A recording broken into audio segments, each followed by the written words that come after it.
Sponsored by NABL Lab, Awadhiya consultancy and testing laboratory. पता है रामपुर बघेलान, सतना, मध्य प्रदेश।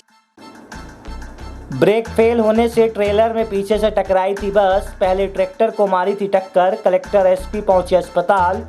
सुहागी घाटी बस हादसा। सीएम और परिवहन मंत्री ने ली घटना की जानकारी। सभी को आर्थिक मदद का दिया गया आश्वासन। 3 बसों से घायलों को भेजा जा रहा उनके घर। मृतकों की पहचान के प्रयास जारी। आपको बता दें कि रीवा जिले के सुहागी घाटी में हुए भीषण सड़क हादसे के बाद जहां 15 लोग काल के गाल में समा गए हैं, वहीं तकरीबन 40 यात्री घायल हुए हैं। घटना की सूचना मिलते ही कलेक्टर एसपी सहित पुलिस और प्रशासनिक अमला पूरी तरह से एक्टिव हो गया। वहीं आज तड़के प्रदेश के मुखिया शिवराज सिंह चौहान और परिवहन मंत्री ने कलेक्टर रीवा से दूरभाष पर चर्चा कर घटना से जुड़ी सभी जानकारियां ली हैं। इसके साथ ही घायलों को समुचित उपचार कराए जाने के निर्देश दिए गए हैं और उसके बाद उन्हें अपने घरों तक पहुंचाने के लिए व्यवस्था कराए जाने के भी निर्देश दिए गए हैं। परिवहन मंत्री ने इस सड़क दुर्घटना को लेकर गंभीरता दिखाते हुए मामले के जांच के आदेश दे दिए हैं। कलेक्टर मनोज पुष्प एवं पुलिस अधीक्षक नवनीत भसीन, एसडीओपी त्योथस अमरजीत सिंह, परिवहन अधिकारी मनीष त्रिपाठी पूरी व्यवस्थाओं पर नजर बनाए हुए हैं। आसपास के थानों की पुलिस सहित स्टाफ के लोग देर रात वहां पहुंचे और बचाव राहत कर सभी घायलों को उपचार के लिए अस्पतालों तक पहुंचाया गया। वहीं मृतकों के शवों को पीएम के लिए मॉर्चुरी में रखवा दिया गया है। यात्रियों की माने तो इस सड़क हादसे की वजह बस का ब्रेक फेल होना बताया गया है। बस में सवार यात्रियों ने बताया कि घटनास्थल से कुछ ही किलोमीटर पहले उन लोगों ने खाना खाया था और इसके बाद बस जैसे ही बीच घाटी में पहुंची तो चालक ने पहले एक ट्रैक्टर ट्रॉली को टक्कर मारी और उसके बाद आगे जा रहे ट्रेलर में जा घुसा। यात्रियों ने बताया कि घटना के दौरान उन्हें ऐसा महसूस हुआ कि यात्री बस का ब्रेक फेल हो चुका था, जिसके चलते ये पूरी सड़क दुर्घटना हुई है। फिलहाल घटना के पीछे की सच्चाई क्या है, घटना के पीछे का कारण क्या है, ये तो अब जांच के बाद ही पता चलेगा। प्रस्तुत है बस हादसे में यात्रियों सहित कलेक्टर मनोज पुष्प से प्राप्त जानकारी के अंश। हारून खान है। कल दुर्घटना हुई है, कहाँ हुई है, कैसे हुई, कहाँ ये अपना ये चौका घाट है, कौन सा, वहाँ पे हुई 10:30 बजे तकरीबन हुई है। ये हैदराबाद से उतरौला के लिए जा रही थी। हैदराबाद से उतरौला ये अपना बलरामपुर ज़िले में है। ये घटना कैसे हुई आपके पास? ये हम लोग उससे 10-15 किलोमीटर पहले एक ढाबा, वहाँ चाय पानी नाश्ता वास्ता किए। उसके बाद दोनों गए, एक टाली वाले को पहले मारा, फिर जाके ट्रक वाले को डायरेक्ट मार दिया। अब वो ब्रेक फेल हुआ या नशे में था ये तो नहीं है, लेकिन हम लोग बैठे थे बीच में। यहाँ रीवा में एक जन का हो गया और कम से कम 25 से 30 जन यहाँ एडमिट है। जो रीवा में मौजूद कौन है, वो कहाँ के मालूम है? वो सब कोई बासी का है, कोई उतरौला का है, कोई पैजा वहाँ का, बस्ती का है, गोरखपुर के। मजदूरी करते थे आप? ये सब हैदराबाद में मजदूरी करते थे। सबकी सब मजदूरी? सब पूरा हैदराबाद। दिवाली पे घर आ रहे हैं? दिवाली में घर जा रहे थे सब। क्या नाम है भैया आपका? शिवबरम, कहाँ के रहने वाले हैं, कैसे क्या करते हैं? सिद्धार्थ नगर।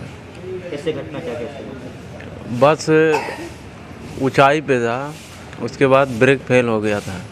फेल होने के बाद वो संभाल नहीं पाया और लॉरी में ला के ठोक दिया। सही है। और रात में ही हम लोग वहाँ पहुँच गए थे। 11:30 से 12 बजे के बीच की ये इंसिडेंट था। और सबसे बड़ा चैलेंज ये था कि बस को उस हाईवे से बाहर कैसे किया जाए, क्योंकि लगभग 6-7 फीट वो अंदर चली गई थी और उसमें ड्राइवर और क्लीनर जो थे उनकी भी डेथ हो गई थी। हम लोगों ने विशेष प्रयास करके आसपास के इलाकों से क्रेन और जेसीबी बुलाई थी। फिर जो हाईवा था उसमें बहुत सारा गिट्टी भरा हुआ था, जिसके कारण वो इतना हेवी था कि उसको मूव करना बड़ा मुश्किल था।